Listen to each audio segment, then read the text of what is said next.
చేస్తున్నాను.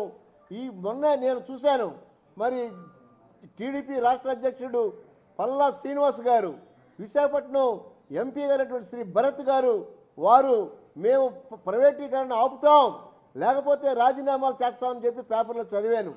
నేను ఒకటే కోరుతున్నాను, ఏమండి భరత్ గారు, ఏమండి పల్లా శ్రీనివాస్ గారు, మీరు అందరూ కూడా కలిసి రాజీనామాలు ఏం చేయక్కర్లా. ముందు మీరందరూ కూడా మీరు మీ సహకారంతో కేంద్రంలో మోడీ గారు ఎన్డీఏ ప్రభుత్వాన్ని స్థాపించారు.